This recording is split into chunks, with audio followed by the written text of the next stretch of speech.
Assalamualaikum warahmatullahi wabarakatuh. Selamat siang semuanya. Izin memperkenalkan diri, nama saya Sembrilan Pangeribuan, NPM 2301061012, Prodi D3 Akuntansi, Fakultas Ekonomi Bisnis, mata kuliah Lab Akuntansi Biaya. Kali ini saya akan memaparkan terkait materi analisis costing mengenai biaya bahan, biaya tenaga kerja langsung, biaya overhead, omset, biaya produksi, laba rugi dan analisis mutu produk pada UMKM pecel Ibu Lili. Oke, pada profil UMKM-nya, di sini warung pecel Ibu Lili, nama pemiliknya itu dimiliki oleh Ibu Sunarti, alamat Jalan Rafflesia, nomor 25, Tanjung Suna, Bandar Lampung, Lampung. Jam operasional jam 8 sampai jam 2. Dan menu yang akan dibahas ini pecel sayur dan juga pecel sayur ditambah lontong. Tahun berdiri 2018, bergerak di bidang makanan dan buka setiap hari Senin sampai dengan Sabtu. Pada biaya bahan baku ini Ibu Sunarti menyajikannya per hari, dan saya menghitungnya juga per hari karena per hari rata-rata Ibu Sunarti bisa menghasilkan dari 10 porsi. Dan di sini terdapat beberapa elemen-elemen biaya bahan baku, yaitu yang pertama bayam, biaya per porsinya 500, didapat dari harganya 5.000, bisa dapat 10 piring dari 2 ikat, dan itu 5.000 dibagi 10 yaitu 500 perak.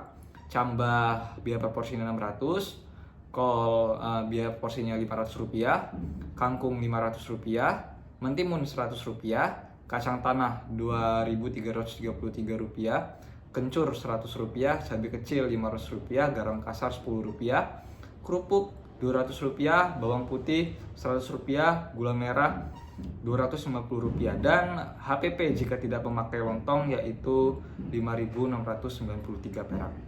Dan untuk ditambah lontong ini harganya 10.000 dan satuannya itu 12 buah, dan itu bisa 10 piring.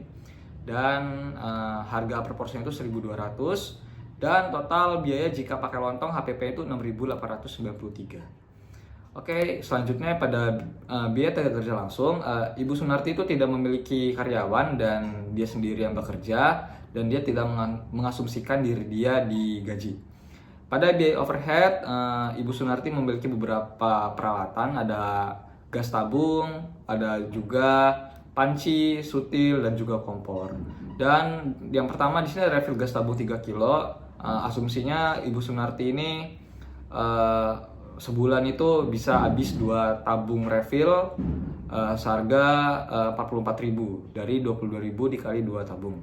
Lalu beban penyusutan gas tabung 500 didapat dari karena harga gas tabung itu 120.000 dan memiliki estimasi manfaat senilai 20 tahun, maka per bulan itu senilai 500 perak. Beban penyusutan pancinya Ibu Sunarti membeli dengan harga 25.000 dan memiliki estimasi manfaat 12 bulan, maka beban penyusutan pancinya itu senilai 2.083 per bulan. Beban penyusutan sutil Ibu Sunarti ini membeli dengan harga 10.000, estimasi manfaatnya 12 bulan, dan beban penyusutan per bulannya 833. Lalu ada beban penyusutan kompor, Ibu Sunarti membeli kompor ini harganya 250.000, estimasi manfaatnya 8 tahun atau 96 bulan, dan beban penyusutan per bulannya itu 2.604. Lalu selanjutnya ada biaya produksi. Biaya produksinya itu dijumlah dari HPP dikali hari di mana Ibu beroperasi, UMKM buka ya, yaitu pecel sayur 5 porsi per hari, HPP-nya 5.693 didapat dari hitungan bahan baku tadi dikali 26 hari, totalnya 740.090 rupiah. Lalu pecel sayur tambah lontong 5 porsi per hari, HPP-nya 6.893, dan Ibu Sunarti beroperasi sebanyak 26 hari. Lalu 5 porsi dikali 6.893 dikali 26 hari, total 856.090 rupiah. Jadi totalnya porsinya itu 10 porsi, dan totalnya itu biaya produksinya 1.636.180 rupiah.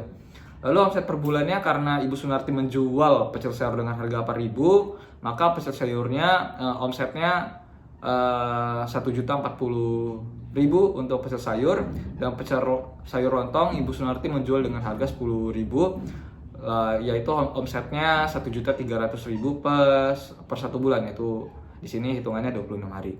Lalu total omset dari kedua komponen ini yaitu 2.340.000. Selanjutnya ada laba rugi per bulan. Pada laba rugi ini kita menghitungnya omset dikurangi HPP ditambah biaya overhead. Omsetnya tadi 2.340.000 dikurangi 1.636.180 ditambah 50.000 yang overhead. Lalu hitungannya 2.340.000 dikurangi 1.948.000. Hasilnya yaitu 653.820 rupiah, yaitu laba. Yaitu selanjutnya ada analisis mutu produksi. Ibu Sunarti itu memiliki beberapa tantangan-tantangan dalam membuat pecel ya, atau menyediakan bahan bakunya. Dan kadang potensi cacatnya itu terdapat pada lontong, sayur, dan juga bumbu kacang. Yang di lontong ini kadang terlalu lembek yang disebabkan karena rebusnya terlalu lama. Sayur itu yang terlalu matang jadinya agak layu. Yang penyebabnya yaitu ya sama, perebusannya itu dia terlalu lama. Dan juga bumbu kacang yang pahit karena sebelum penumbukan ada proses penggorengan dan itu juga terlalu lama sehingga kacangnya tersebut menghitam.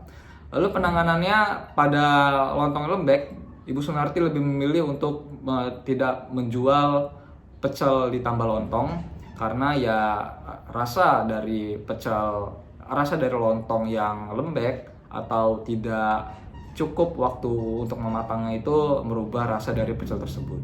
Jadi Ibu Sunarti memilih membuang. Lalu pada kejadian saat sayur terlalu matang, Ibu Sunarti itu akan mengkombinasikan dengan sayur yang baru direbus lagi untuk meminimalisir terjadinya food waste atau pembuangan makanan, karena sayur ini masih layak dikonsumsi, masih layak banget karena hanya layu. Lalu pada bumbu kacang pahit ini suatu hal yang paling krusial ya Pak, karena suatu pecel enak gak enak itu dinilai dari bumbunya. Jadi kalau misalnya pahit, Ibu Sunarti lebih memilih membuangnya, dan Ibu Sunarti akan lebih memilih menggoreng kacang lagi dan juga menumbuknya lagi dari yang sama. Oke, penanganan bahan baku cacatnya ini Ibu Sunarti itu menerapkan memasang timer saat melakukan perebusan sayur maupun lontong agar tepat pematangannya. Lalu memastikan kacang tidak gosong saat penggorengan. Dipantau terus oleh Ibu Sunarti agar kacangnya itu wangi dan juga tidak gosong. Dan juga memastikan kebersihan dan juga mengutamakan kepuasan pelanggan. Oke, inilah dokumentasinya, dan Ibu Sunarti ini ibu saya sendiri. Oke, sekian dari saya. Jika ada salah dari pemilihan kata saya mohon maaf. Kepada Tuhan saya mohon ampun. Assalamualaikum warahmatullahi wabarakatuh.